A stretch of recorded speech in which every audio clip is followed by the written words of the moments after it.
Coulomb propuso una expresión para la fuerza entre cargas puntuales y realizó su comprobación experimental.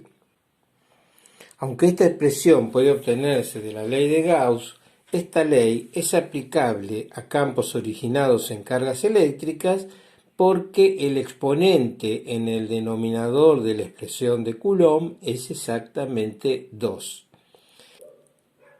En el video anterior mostramos el procedimiento que utilizó para su comprobación experimental y algunos de los datos que obtuvo. Vamos a utilizarlos para ver si permiten asegurar que el exponente es exactamente 2, como es requerido para que pueda utilizarse la ley de Gauss. Si observamos el dispositivo desde la parte superior, podremos esquematizar las fuerzas intervinientes. Consideremos que la longitud de la varilla móvil es 2r y una posición de equilibrio en la que la indicación es alfa, siendo d minúscula la distancia entre centros de las esferas fija y móvil.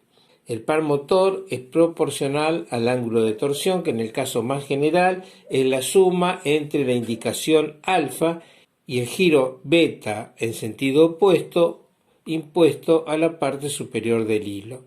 Este par es igual al producto entre la componente de la fuerza perpendicular al brazo móvil y la distancia al centro de giro.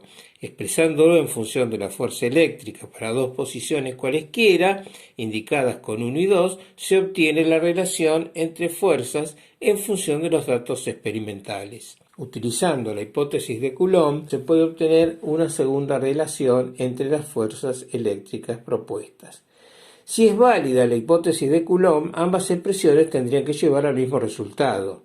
Igualándolas, se las puede reescribir de manera que cada miembro dependa de una de las posiciones de equilibrio. Esto permite asegurar que es aplicable para cualquier giro beta y su correspondiente posición de equilibrio alfa. Esta expresión se puede escribir de otra forma, separando el seno cuadrado en el producto de senos y reemplazando la relación entre uno de ellos con el denominador por su equivalente, que es la tangente del ángulo. Cualquiera de estas dos expresiones puede utilizarse para comprobar los resultados experimentales. Si es válida la hipótesis de Coulomb, el resultado tendría que ser el mismo para cualquier giro beta del tornillo. En la tabla se muestran algunos resultados experimentales y el valor correspondiente a esta función. En la última columna se indica la diferencia porcentual entre cada resultado y el primero de la lista, pudiéndose observar que en este caso la discrepancia es del orden del 12%. Para deducir esta función supusimos que la distancia entre cargas es la misma que la existente entre centros de las bolitas. Debido a la inducción electrostática, los centros de carga se desplazan.